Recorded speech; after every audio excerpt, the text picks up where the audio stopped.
Oke, shalom, selamat pagi semuanya. Bersyukur, berterima kasih pada Tuhan pagi hari ini. Kita boleh bersama-sama lagi bangun dengan tubuh yang diberkati, dengan kekuatan kesehatan yang baru yang datang daripada Tuhan tentunya. Dan kita boleh bersama-sama datang menghampiri tahta kasih karunia Tuhan, menaikkan pujian, penyembahan, syukur kepada Tuhan. Kita boleh sama-sama belajar kebenaran firman Tuhan, dan kita boleh terus bertumbuh bersama di dalam pengenalan akan Tuhan. Bapa, kami bersyukur, kami berterima kasih kepadamu pagi hari ini. Terima kasih buat sepanjang malam tidur nyenyak yang kau berikan bagi kami. Engkau lindungi, kau jagai kami. Kau naungi dengan kasih-Mu, dengan damai-Mu. Pagi hari ini kami boleh bangun dengan tubuh yang diberkati, dengan kekuatan kesehatan yang baru yang datang daripada Tuhan. Dan kami boleh bersama-sama menghampiri tahta kasih karunia-Mu pagi hari ini, untuk menikmati hadirat-Mu, menikmati aliran-aliran kasih dan kuasa-Mu yang tidak pernah berkesudahan dalam hidup kami. Kami bersyukur, sebab indah hadirat-Mu Tuhan. Pujilah nama-Mu.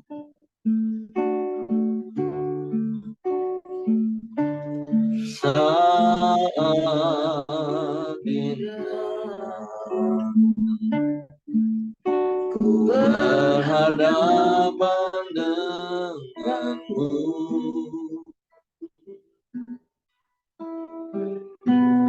memandang wajah-Mu, Yesus kekasih jiwaku.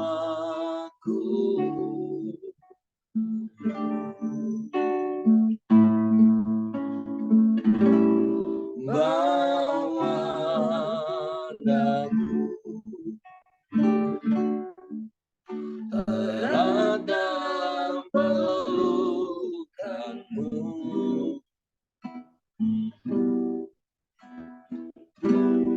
menikmati kasih dan indahnya hadirat-Mu.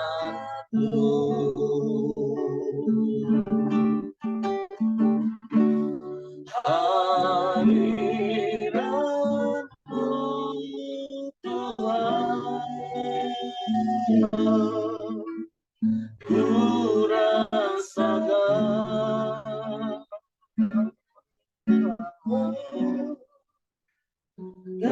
kekudusan-Mu Bapa, penuhiku.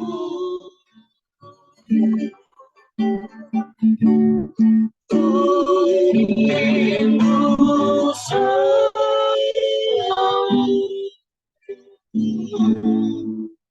diam dalam bait-Mu,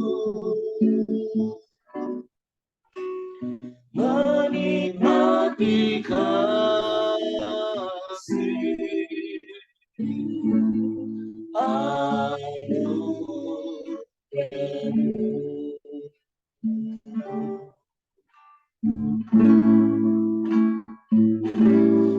saat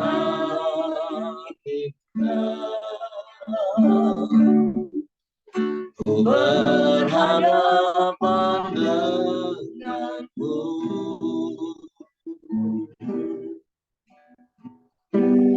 memandang wajah-Mu, Yesus kekasih jiwaku.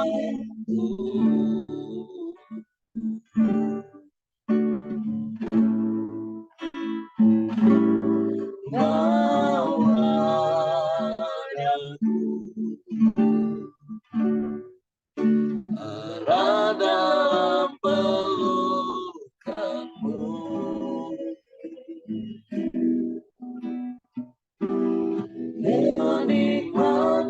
kasih dan indahnya hadirat-Mu.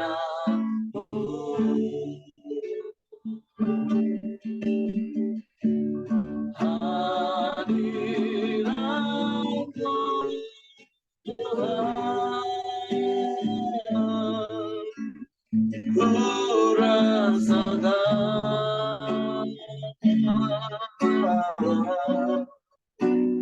kekudusan-Mu Bapa. Penuhiku,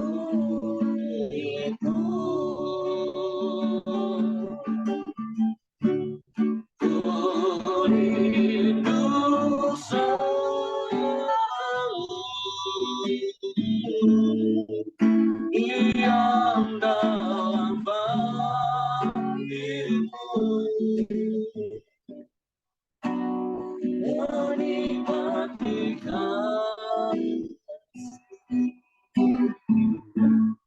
anugerah-Mu. Hadirat-Mu Tuhan, hadirat-Mu Tuhan, ku rasakan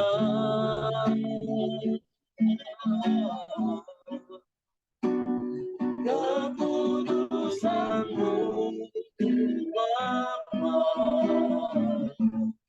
Penuhiku,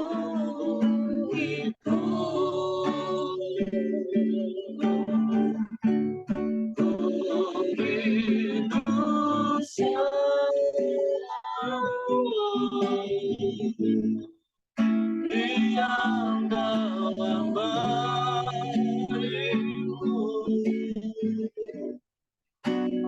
menikmati kasih anugerah. Sekali lagi katakan hadirat-Mu, hadirat-Mu Tuhan, ku rasakan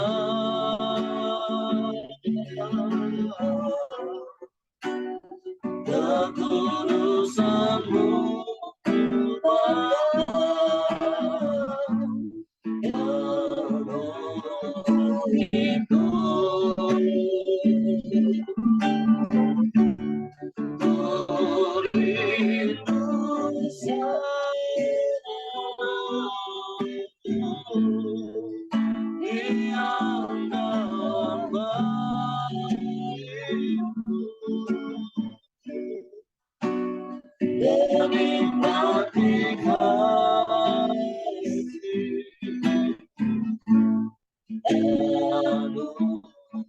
anugerah-Mu, menikmati kasih,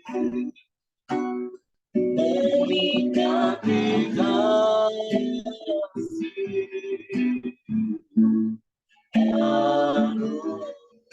anugerah-Mu, menikmati kasih,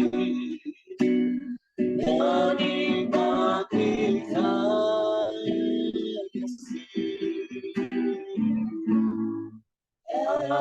anugerah-Mu.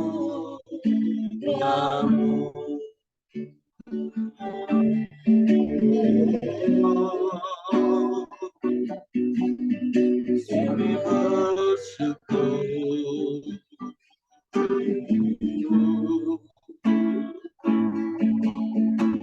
hadirat-Mu, hadirat-Mu kami bersyukur, kami bersyukur, kami bersyukur. Indah hadirat-Mu, indah hadirat-Mu Tuhan. Kami sembah, kami sembah, kami sembah, kami sembah, kami puji, kami tinggikan, kami anugerah Engkau.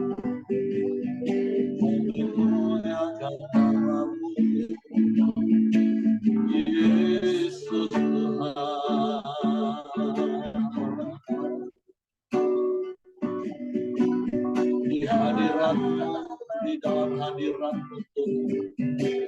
kami puas, kami bebas dalam hadirat-Mu. Kami nikmati semuanya dalam hadirat. Haleluya, haleluya.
Haleluya, haleluya. Puji-pujilah namamu Yesus. Ajaib kau Bapa,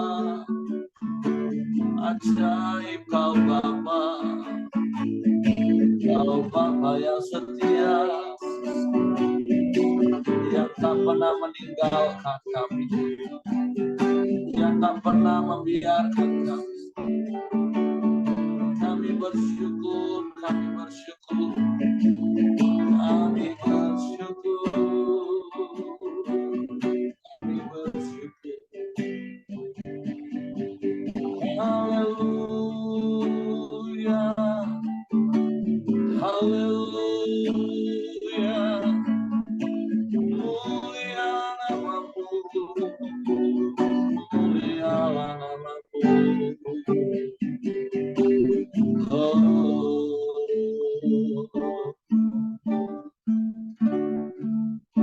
Sebab indah hadirat-Mu Tuhan, kami tenang di dalamnya. Sebab ada aliran-aliran kasih-Mu, kasih yang sempurna yang Kau beri bagi kami. Terima kasih, terima kasih. Sebab Engkau Bapa yang kekal, Bapa yang mulia. Kau yang beri yang kami minta.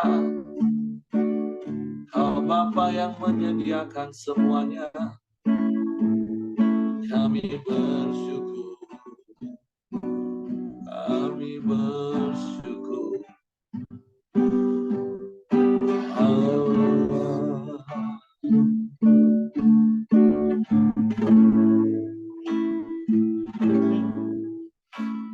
Kasih yang sempurna telah ku terima darimu, bukan karena kebaikanku,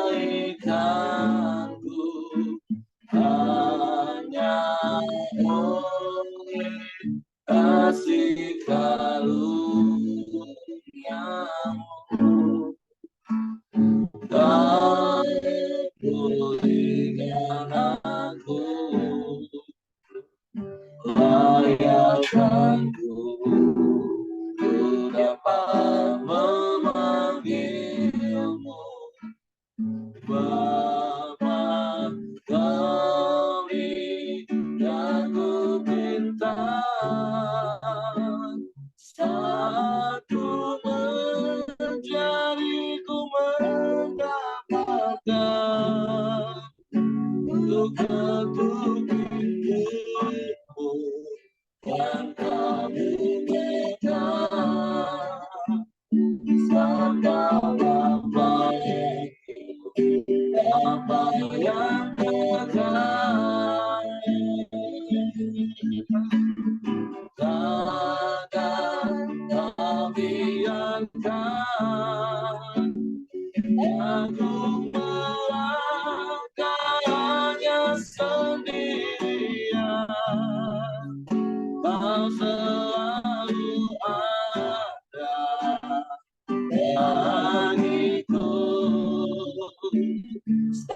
Kau Bapa, Bapa yang kekal.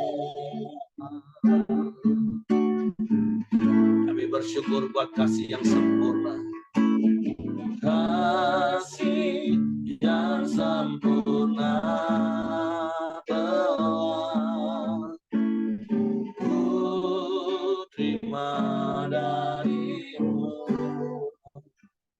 bukan karena kebaikanku, hanya oleh kasih karunia-Mu. Kau pulihkan aku,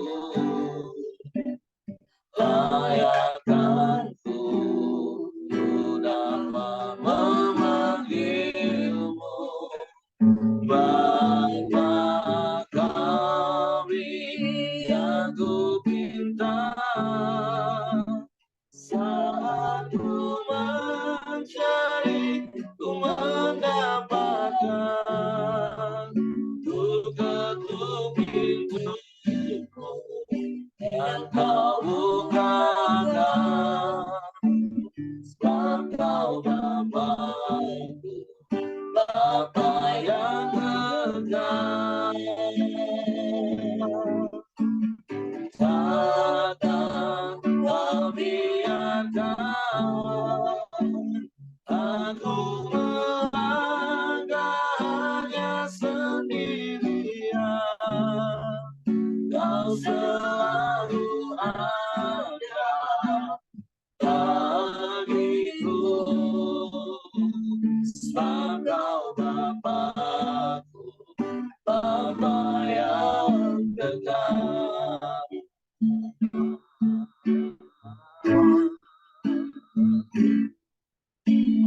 Tapi yang ku pinta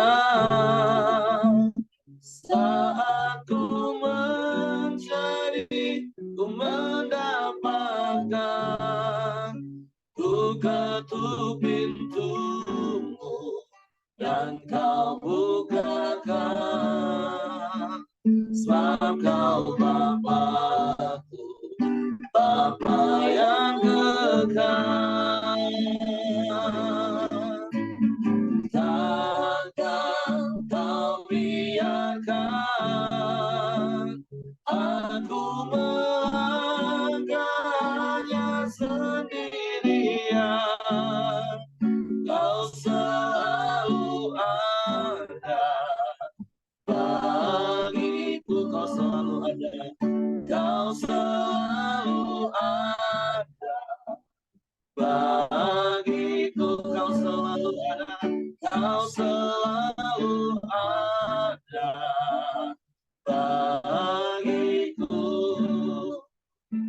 sebab kau Bapa-Ku, Bapa yang kekal. Sungguh Engkau Bapa yang selalu ada bersama dengan kami. Sebab sesungguhnya kami ada senantiasa dalam hadirat-Mu. Engkau di dalam kami dan kami di dalam Engkau, Tuhan. Seumur hidup kami, bahkan kekal selama-lamanya. Kami bersyukur, kami berterima kasih kepadamu pagi hari ini. Kami punya Bapa yang seperti-Mu. Dan kami mau terus menjadi anak-anak-Mu yang menyenangkan dan menyukakan hati-Mu. Dengan kami hidup seturut dengan kehendak-Mu. Hidup berpadanan dengan firman-Mu. Sebab itu pagi hari ini kami membuka hati kami lagi untuk firman-Mu. Roh Kudus, tolong kami untuk mengerti, tolong kami untuk memahami firman-Mu. Sehingga kami percaya firman-Mu dan kami melakukannya dalam hidup kami. Kami sambut firman-Mu dalam nama Yesus Tuhan. Haleluya, haleluya, haleluya. Amin. Oke, silakan Kak Simon. Baik, selamat pagi Bapak Ibu semua. Tanpa terasa kita sudah meninggalkan Kejadian dan masuk ke Keluaran. Ya, juga tidak terasa 2 hari lagi kita sudah memasuki juga Hari Raya Idul Fitri. Waktu bergulir terus, ya, keadaan juga tanpa kita rasakan. Ya, kami juga hari ini ulang tahun pernikahan yang ke-37 tanpa terasa sudah 37 tahun. Ya. Apa yang harus kita lakukan? Tentunya kita ingin mengevaluasikan hari-hari kita, ya kan? Kita belajar dari kejadian ini bagaimana, ya kan? Kita melihat ya dari Adam sampai ke Yakub, ya. Dan kita memasuki juga bagaimana Tuhan menyertai, ya kan, perjalanan Yusuf. Dan hari ini kita masuk di Keluaran, ya kan. Di sini orang-orang Israel ditindas di Mesir. Secara pemikiran tentunya kita ingin kalau bisa hidup ini jangan ada penindasan. Tetapi kenapa Tuhan izinkan? Tentunya Tuhan punya rancangan. Ya kan? Kalau orang yang belum mengerti tentunya mereka pasti memberontak. Tetapi bagi kita yang sudah mengerti tentang apa yang Tuhan inginkan dengan caranya Tuhan, itu memang tidak bisa dengan caranya kita. Saya juga bertanya-tanya, memang saya agak banyak waktu, ya kan. Saya baca-baca, ya kan. Kok Tuhan sudah tolong Yusuf ada sampai ke Mesir. Tapi kenapa sesudah itu bangsa ini sudah besar, akhirnya apa? Ditindas, ya kan, oleh orang-orang Mesir dari Firaun. Tetapi yang saya renungkan, apa maksudnya Tuhan? Tentunya setelah kita baca sampai Keluaran ini berakhir, tentunya ada rancangan-rancangan Tuhan yang tidak ya atau belum kita mengerti. Tetapi setelah kita banyak belajar, tentunya kita sudah mengerti. Maka itu kadang-kadang kita bertanya-tanya pada melihat orang-orang yang menghadapi begitu banyak tekanan, kenapa mereka mampu? Karena mereka sudah tahu bahwa kekuatan itu bukan dari mereka, tapi penyertaan Tuhan. Mari saya akan bacakan Keluaran 1 ayat 1 sampai 22. Orang Israel ditindas di Mesir. Inilah nama para anak Israel yang datang ke Mesir bersama-sama dengan Yakub. Mereka datang dengan keluarganya masing-masing. Ruben, Simeon, Lewi, dan Yehuda. Isakar, Zebulon, dan Benyamin. Dan serta Naftali, Gad, dan Asyer. Seluruh keturunan yang diperoleh Yakub berjumlah 70 jiwa.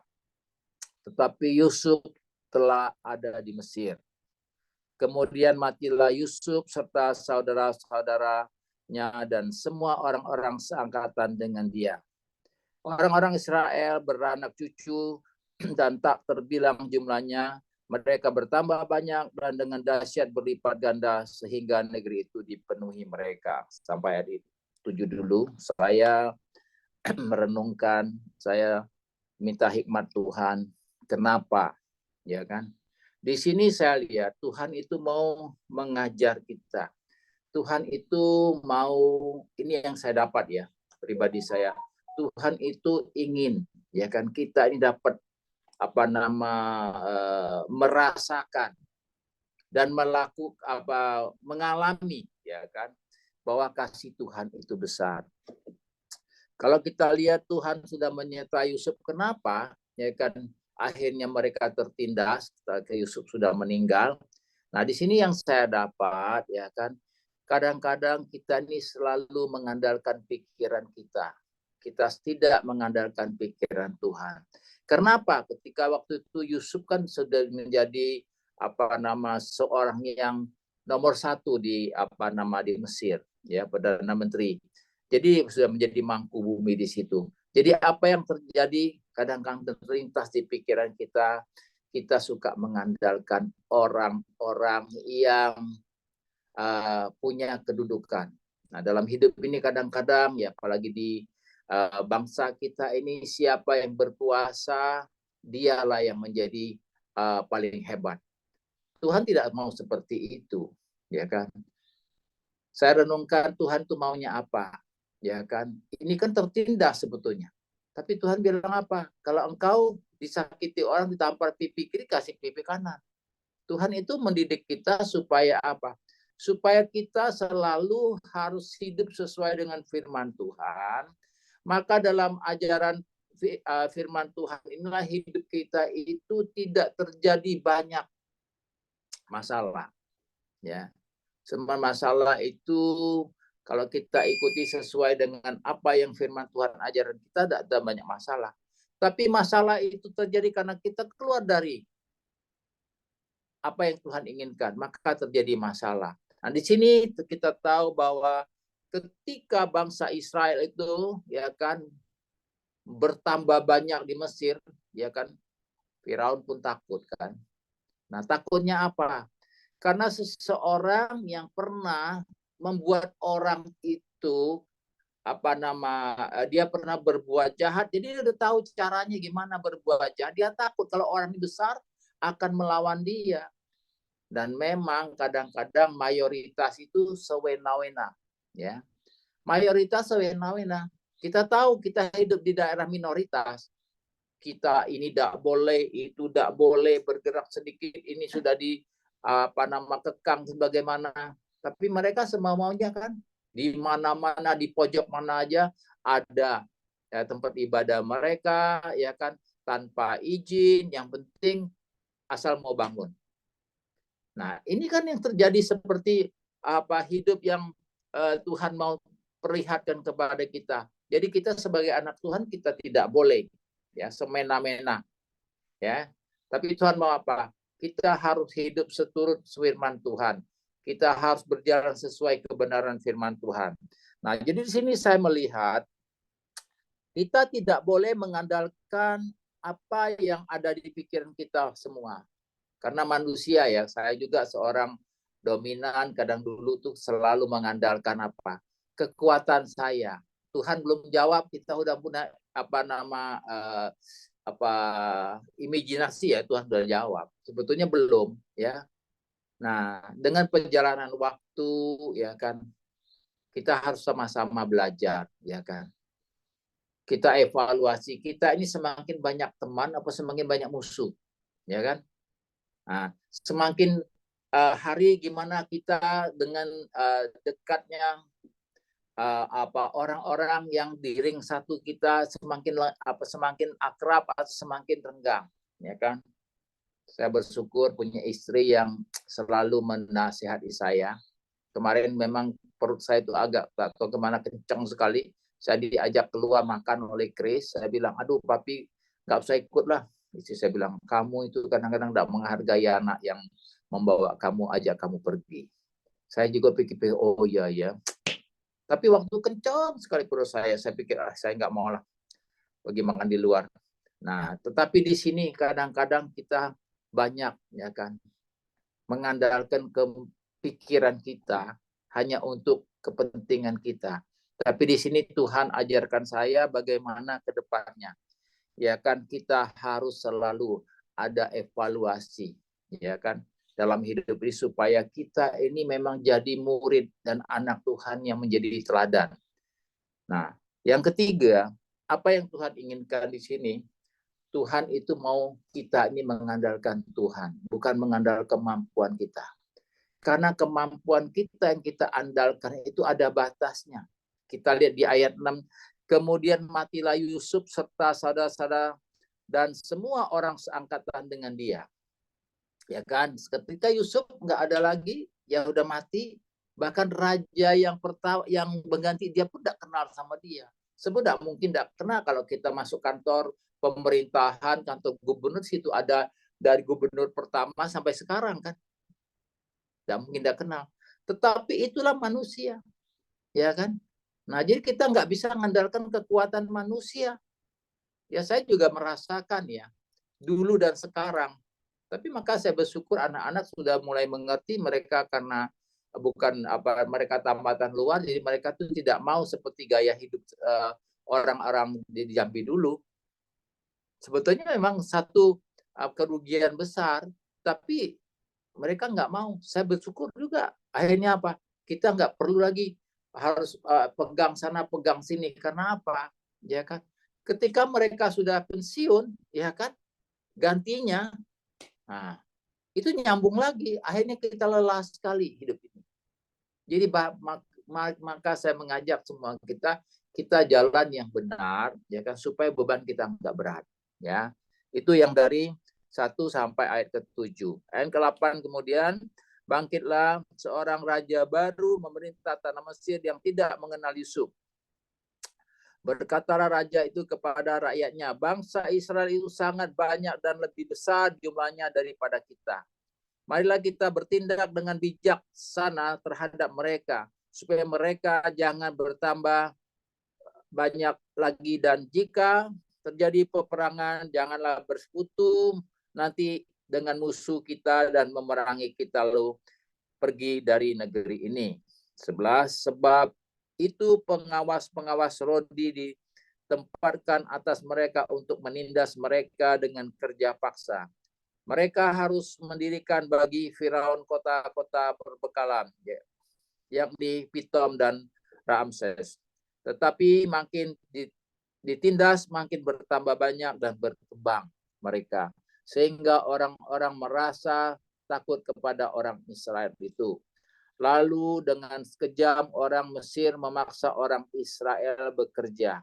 Dan mereka memahitkan hidup mereka dengan pekerjaan yang berat, yaitu mengerjakan tanah liat dan batu bata dan berbagai-bagai pekerjaan di padang. Yang segala pekerjaan yang dengan kejam dipaksakan orang Mesir kepada mereka itu.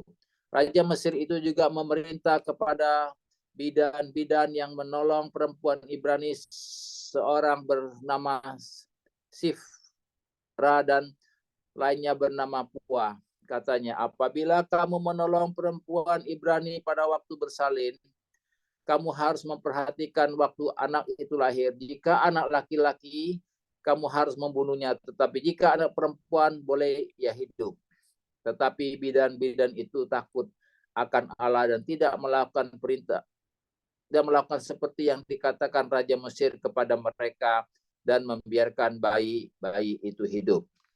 Lalu Raja Mesir memanggil bidan-bidan itu dan bertanya kepada mereka, mengapa kamu berbuat demikian? Biarlah hidup bayi-bayi itu. Jawab bidan-bidan itu kepada Firaun, sebab perempuan Ibrani tidak sama dengan perempuan Mesir, melainkan mereka kuat sebelum bidan datang, mereka telah bersalin. Maka Allah berbuat baik kepada bidan-bidan itu, bertambah banyak bangsa itu dan sangat berlipat ganda. Dan karena bidan-bidan itu takut akan Allah, maka ia membuat mereka berumah tangga. Lalu Firaun memberi perintah kepada rakyat, lemparkanlah segala anak laki-laki yang lahir bagi orang Ibrani ke dalam sungai Nil. Tetapi segala anak perempuan biarlah hidup. Jadi di sini juga kita tahu ya kan bagaimana rancangan-rancangan orang jahat, ya kan. Firaun itu takut sekali, ya kan, ini merancangkan. Yang pertama mereka merancangkan, ya kan, yang ke-12 ayat ke-12 itu, tetapi semakin ditindas makin bertambah banyak dan berkembang mereka sehingga orang merasa takut kepada orang Israel itu. Nah, di sini kita sering mendengar hamba-hamba Tuhan juga mengatakan, itulah kelebihan orang Kristen. Ketika semakin dipencet, dia semakin seperti balon, mengembang, besar di mana-mana kan. Nah, jadi sebetulnya kita nggak perlu takut sebetulnya. Kita ini harusnya hidup seperti apa yang Tuhan inginkan, ya kan. Kita nggak perlu takut. Kalau kita selalu takut, memang manusiawi kita tentunya ada ketakutan menghadapi hidup kadang-kadang. Tapi setelah kita mengenal kebenaran, tentunya kita mendapat kekuatan, ya kan. Jadi kita nggak perlu terlalu takut, tapi kita sertakan Tuhan dalam setiap langkah kita, ya kan. Kita tahu ada rancangan-rancangan Firaun bagaimana, ya kan. Ketika anak-anak laki-laki itu lahir harus diperintahkan kepada bidan, ya kan, supaya dimatikan. Dalam langkah hidup kita mungkin kadang-kala kita merasa takut. Ada banyak ancaman, ada banyak hal-hal yang kita dengar membuat kita kadang-kadang ragu, ya kan. Menurut saya itu masih manusiawi. Tetapi kita harus kembali bagaimana kita menjadi tenang, ya kan. Tentunya kita harus selalu kembali kepada Tuhan. Karena hidup ini Tuhan yang punya, ya kan. Sebagai manusia kadang saya juga punya keraguan menghadapi hari-hari ini, ya kan. Kita dengar berita, ya kan. Kita sebagai juga seorang pengusaha, kita harus mendengar juga perkembangan dunia, ya kan. Jangan tutup rapat-rapat semuanya juga salah. Tapi memang berita kadang-kadang bisa mengembirakan, tapi bisa juga meragukan. Tetapi yang menjadi pegangan saya, di mana keraguan itu datang sebagai manusia, saya cuma hanya berserah dan datang kepada Tuhan, ya kan? Kalau Tuhan sudah izinkan, saya percaya, ya kan? Kita boleh lihat, ya kan? Rancangan-rancangan manusia, rancangan-rancangan Firaun, ya, bagaimana kalau anak laki-laki itu lahir dimatikan. Tapi Tuhan beri hikmat kepada para bidan. Tuhan itu bisa pakai apapun, ya, untuk bagaimana menolong. Bidan berkata, orang Ibrani itu luar biasa. Ya, sebelum bidan datang mereka udah lahir, ya kan. Nah, di sini kadang-kadang kita bertanya-tanya pada diri kita, ya kan. Memang iman itu perlu, tapi iman jangan hanya mengandalkan iman juga, kita tidak akan bisa apa-apa. Harus seimbang. Jadi saya lihat dalam kehidupan ini, ya kan, bagaimana Firaun punya rancangan apapun, punya strategi apapun, ya kan. Ya, kita tidak pernah tahu apa yang Tuhan punya, ya. Kita tahu ketika waktu itu, ya, dari nanti ke depan ini kan banyak cerita-cerita yang sangat menguatkan ketika ketika Musa diminta Tuhan membawa bangsa Israel keluar dari tanah perbudakan ini. Ketika mereka dikejar oleh Firaun, udah ketemu laut, apa yang terjadi, ya kan? Kalau kita kadang-kadang udah mentok, ya kan? Masalah kita, waduh, udah nggak kuat lagi. Maka saya bilang tidak boleh mengandalkan kekuatan kita, harus ada keseimbangan. Tuhan sama kita harus ada keseimbangan. Karena itulah kunci kehidupan. Ketika sudah mentok, Musa pun udah bingung, tapi Tuhan bilang, apa yang ada di tanganmu, tongkat angkat, laut terbelah, ya kan? Jadi mereka bisa berjalan. Dan hebatnya kita lihat caranya Tuhan tidak pernah kita pikirkan. Bagaimana kita mau membunuh begitu banyak tentara Firaun, ya kan? Tapi Tuhan memang tidak bisa kita selami cara pikirnya Tuhan. Ketika bangsa Israel sudah sampai ke darat, ya kan? Tentara Firaun di tengah-tengah laut, air disatukan kembali, lewat semua. Jadi memang hidup ini perlu kita takut, tapi jangan terlalu takut, ya. Kita boleh takut bahwa kita dengan Tuhan, tapi dengan keadaan dunia memang kita harus hadapi. Mintalah hikmat Tuhan supaya kita bisa, ya kan. Ada rancangan-rancangan yang lain lagi kan, bagaimana mereka tertindas. Ya, kita ditindas bukan kita harus mati, tapi kita ditindas apa? Bertambah banyak. Artinya apa? Berkembang ke kiri, ke kanan, depan, belakang, ya kan? Jadi di sini saya lihat, ya kan, apa yang kita hadapi kita harus percaya bahwa di atas kita Tuhan yang menjadi kuasa. Jadi kita nggak bisa berdaya menghadapi keadaan, tapi kekuatan kita minta kepada Tuhan supaya Tuhan selalu ada bersama dengan kita. Demikian, Her, ya kan, apa yang Koko dapat, dan tolong ditambahin, ada yang kurang supaya menjadi lengkap. Tuhan memberkati. Oke, terima kasih untuk Ko Simon buat sharing firman Tuhan. Jadi ada banyak nasihat yang Tuhan ingatkan kepada kita. Jangan mengandalkan manusia sehebat apapun dia, karena manusia bisa berhenti masa kekuasaannya, baik itu periode jabatannya, ataupun dia juga bisa meninggal. Nah, jadi kita hanya berharap sepenuh kepada Tuhan, beriman sepenuhnya kepada Tuhan. Ya, yang saya bisa paham yang maksud Ko Simon tadi, mungkin lebih tepatnya kalau kita beriman sepenuh pada Tuhan, kita akan menghasilkan tindakan-tindakan iman yang dalam tuntunan Tuhan. Artinya bukan hanya mengandalkan iman terus berdiam. Karena firman Tuhan katakan iman tanpa perbuatan itu mati. Nggak ada gunanya. Nah, tapi kalau beriman itu sepenuhnya kita harus mengandalkan Tuhan, tidak mengandalkan yang lain-lain. Jadi kenapa kita harus mengandalkan Tuhan sepenuhnya? Karena Tuhanlah sumber segala hikmat. Tuhan yang akan buka jalan, Tuhan akan menolong kita, memberi hikmat bagi kita untuk kita tahu melakukan apa yang harus kita lakukan. Nah, terus hal yang penting lagi yang tadi juga sudah disampaikan, jangan hidup di dalam ketakutan. Diserang rasa takut, berkali-kali saya katakan, diserang rasa khawatir, diserang rasa takut itu normal sebagai manusia. Semua manusia pasti pernah diserang. bahkan mungkin sering diserang, karena memang iblis akan terus menipu kita, menyerang kita dengan rasa khawatir dari apa yang kita lihat yang sedang terjadi di sekeliling kita, bahkan apa yang sedang kita alami.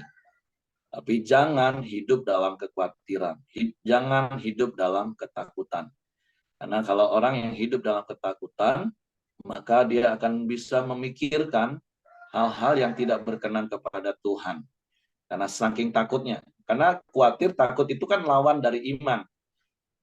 Orang kalau beriman sungguh-sungguh dengan Tuhan, dia akan dipimpin, dituntun Tuhan, sehingga dia tahu apa yang harus dia lakukan dengan benar. Tapi orang yang hidup di dalam ketakutan, berarti dia tidak mengandalkan Tuhan, dia tidak beriman kepada Tuhan, sehingga pikirannya akan mengolah segala sesuatunya dengan kehendaknya sendiri, didasari oleh ketakutan.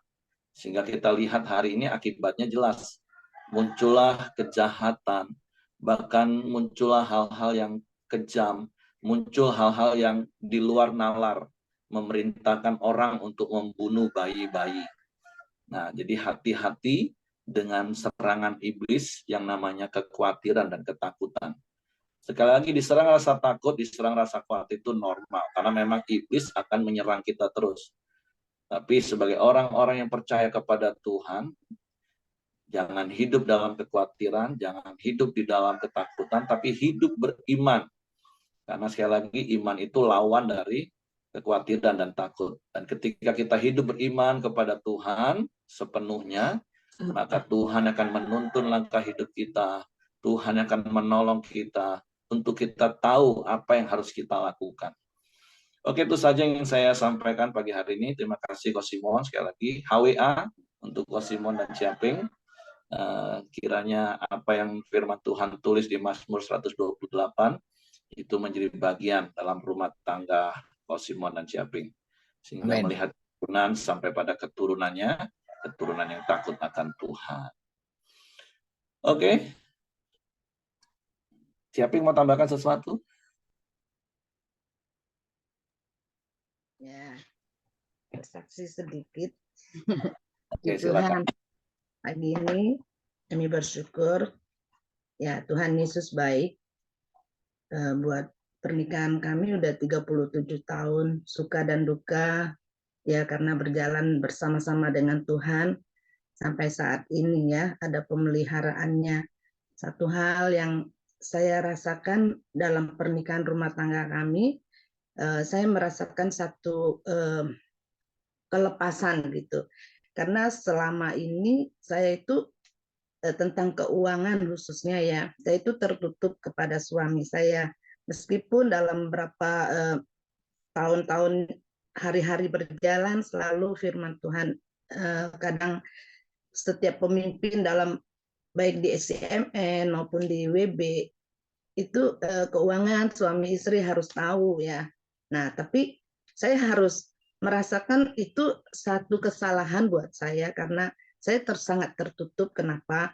Suami saya ini kalau lihat ada uang lebih gitu, dia selalu berbisnis terus kan, sehingga nggak pernah rasa punya untuk simpanan gitu kan, punya tabungan. Jadi akhirnya saya diam-diam, selalu diam-diam gitu kan, nggak mau. Tapi akhir dalam tahun ini saya itu terbuka bebas, saya kasih tahu, maupun saya bantu anak-anak saya dalam berbisnis, mereka kekurangan, saya kasih jelas semua. Itu jadinya saya punya satu terlepas beban saya, karena saya merasa bersalah ya.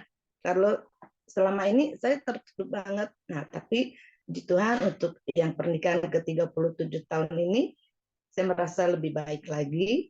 Dan kedua, saya selalu mau ya dalam rumah tangga itu untuk hadir di dalam setiap kehadiran anak-anak untuk bersama-sama ya. Nah, apalagi seperti kemarin diajak makan meskipun situasi kita lagi tidak enak badan, tapi menurut saya itu kehadiran itu lebih penting meskipun kita nggak makan, dengan ngobrol.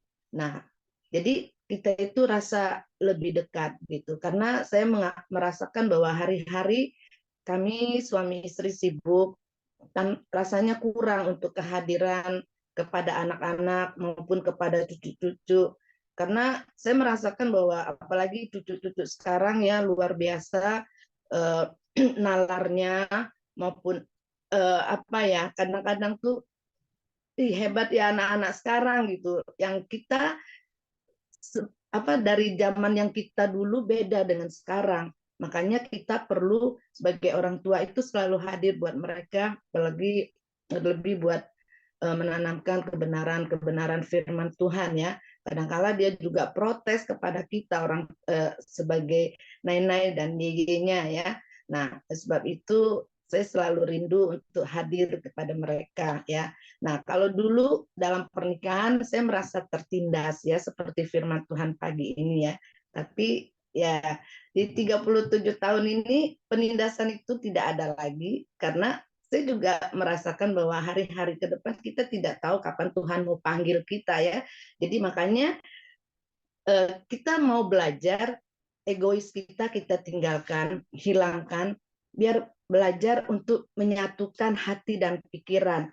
Kadang-kadang apa yang suami saya katakan itu bertolak belakang di dalam hati, tapi saya hanya berdoa kepada Tuhan, minta Tuhan yang memberi keputusan dalam banyak hal. Nah, sebab itu, jadi dalam rumah tangga kami di akhir-akhir tahun ini, saya merasakan itu percecokan itu sudah hampir tidak ada ya, karena kami sudah saling mengenal ya.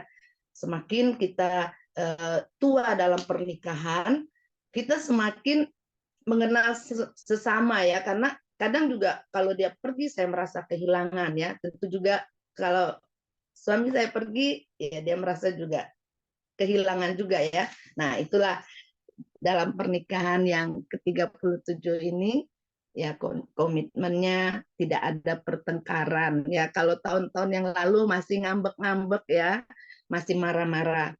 Tapi menjadi doa di tahun yang ini itu semuanya sudah hilang supaya lebih baik lagi ya. Tuhan Yesus memberkati. Oke, terima kasih Japing. Jadi hidup itu harus terus bertumbuh, dalam rumah tangga juga harus terus bertumbuh hal-hal yang semakin baik. Ya, tentu seperti Simon tadi juga bilang, keseimbangan itu kunci kehidupan. Kalau Japing sudah terbuka dalam hal keuangan, jangan semena-mena menghabiskan uangnya. Jadi stop, sama-sama menghargai keterbukaan satu dengan yang lain dan saling memahami. Dan puji Tuhan, sekali lagi HWA untuk Simon dan Japing, semakin hari semakin jadi berkat bagi banyak keluarga-keluarga yang lain. Oke, kita akan berdoa. Nanti istri saya doa. Nanti ditutup siapa? Hengki. Pak Heri aja Pak, sekalian doakan Pak Simon sama Ibu Simon Pak. Oke. Ya, Mama doa. Bapak, kami bersyukur, berterima kasih buat pagi hari ini Tuhan. Kami boleh sama-sama koramdil, kami boleh sama-sama meneliti firman-Mu, dan kami boleh semakin banyak menangkap kebenaran-kebenaran firman-Mu, nilai-nilai kebenaran dalam firman-Mu. Terima kasih Bapak, hanya firman-Mu lah yang memerdekakan setiap kami. Kami bersyukur Tuhan, kami boleh melalui firman-Mu, kami boleh mengetahui apa yang harus kami lakukan dan apa yang menjadi peringatan-peringatan di dalam kehidupan kami Tuhan. Biarlah kami boleh menjadi pelaku-pelaku firman-Mu. Terima kasih Bapak, kami juga tetap berdoa Tuhan buat setiap kami yang hadir pada pagi hari ini, yang kami yang mengambil bagian untuk duduk diam di kaki-Mu, mendengarkan firman-Mu Tuhan. Kami percaya ada kasih karunia-Mu, ada berkat-Mu yang Kau limpahkan bagi setiap kami Tuhan. Kami bersyukur Bapak, kami bersyukur. Pakailah setiap kami, jadikan kami alat-Mu Tuhan, boleh memperluas kerajaan-Mu, memenangkan jiwa-jiwa bagi Engkau Tuhan. Bahkan Engkau yang mempertemukan kami dengan orang-orang yang membutuhkan Engkau. Lewat hidup kami, Kristus itu menjadi nyata. Terima kasih Bapak yang baik, terima kasih. Kami juga berdoa Tuhan buat bangsa negara kami Indonesia Bapak. Kami melepaskan berkat damai sejahtera atas bangsa kami. Jayalah bangsa kami, bangsa kami boleh semakin terkenal di mata dunia dalam setiap situasi keadaan apapun Tuhan. Ada keputusan-keputusan yang baik yang diambil oleh para pemimpin bangsa kami Tuhan. Kami melepaskan berkat atas Bapak Presiden Jokowi beserta pemerintahannya Bapak. Ada hikmat-Mu Tuhan. Biarlah hati nuraninya boleh tetap murni di hadapan-Mu, menjalankan tugas dan tanggung jawab yang boleh dilakukannya Bapak. Kami juga menyerahkan Tuhan rencana pemilihan umum Bapak. Kami tetap percaya Bapak bahwa pemerintahan kami ini adalah berasal daripada Engkau Tuhan. Kau pakai setiap kami orang-orang benar-Mu dapat memberikan suara Tuhan. Terima kasih Bapak yang baik, terima kasih. Kami juga memberkati bangsa kami Tuhan. Sumber daya alam yang ada, sumber daya manusia yang ada Tuhan. Biarlah semuanya dapat dikelola dengan baik Bapak untuk kemajuan bagi bangsa ini Tuhan. Biarlah bangsa kami juga boleh menjadi bangsa yang hidup takut akan Tuhan dalam nama Yesus. Terima kasih Bapak yang baik, terima kasih. Kami juga menyerahkan Tuhan buat rencana ESC Bapak tanggal 24 Senin, Selasa, dan Rabu Tuhan. Setiap peserta yang sudah mendaftar Tuhan, mereka boleh tetap meneguhkan hati untuk terus ikut di dalam camp ini Bapak. Ada banyak nilai-nilai kebenaran-Mu boleh disampaikan bagi setiap pelayan-pelayan-Mu Tuhan yang rindu dan haus untuk lebih lagi dalam melayani Tuhan. Memberikan yang terbaik bagi Engkau. Terima kasih Bapak yang baik, terima kasih berkati setiap pembicara, peserta Tuhan, bahkan akomodasi yang diperlukan Tuhan, semuanya dapat berjalan dengan baik. Terpujilah nama-Mu Bapa, kami menyerahkan setiap kami pribadi lepas pribadi hari ini Tuhan. Engkau yang terus beracara atas setiap kami. Kami mengucap syukur Tuhan. Di dalam nama Tuhan Yesus kami berdoa. Mari kita masuk dalam doa Bapa kami. Bapa kami yang di surga, dikuduskanlah nama-Mu, datanglah kerajaan-Mu, jadilah kehendak-Mu di bumi seperti di surga. Berikanlah kami pada hari ini makanan kami yang secukupnya, dan ampunilah kami akan kesalahan kami, seperti kami juga mengampuni orang yang bersalah kepada kami. Dan janganlah membawa kami ke dalam pencobaan, tetapi lepaskanlah kami daripada yang jahat. Karena Engkau-lah yang mempunyai kerajaan dan kuasa dan kemuliaan sampai selama-lamanya. Bapak, bersama-sama kami juga mau bersyukur buat ulang tahun pernikahan Kosimon Ciaping hari ini, genap 37 tahun. Terima kasih buat penyertaan-Mu atas hidup rumah tangga mereka, bahkan atas hidup anak menantu dan cucu-cucu mereka dan usaha mereka. Sampai hari ini Tuhan Ebenezer, Engkau yang menolong rumah tangga ini, semakin hari mereka boleh semakin menikmati rumah tangga mereka, karena anggur sukacita pernikahan mereka berlimpah-limpah.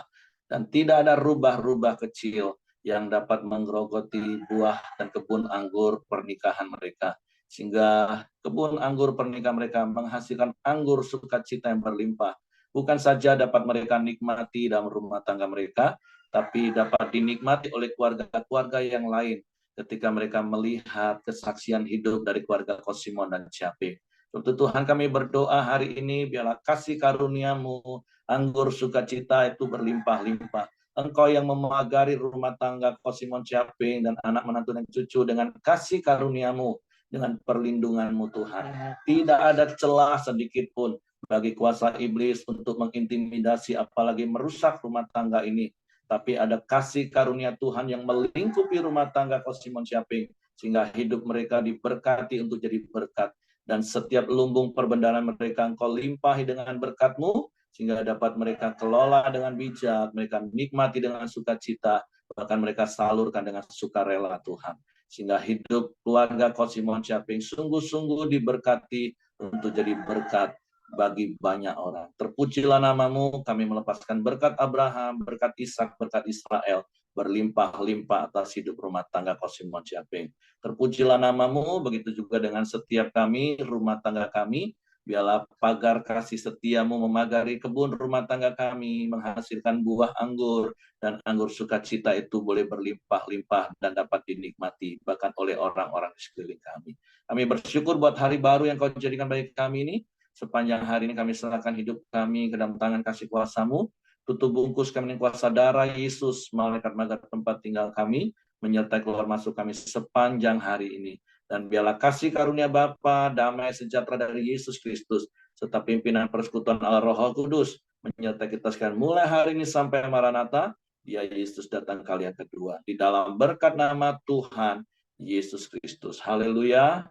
Amin. Semangat pagi. Selamat beraktivitas.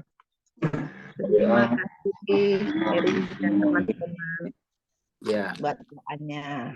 Oke, Rek. Hari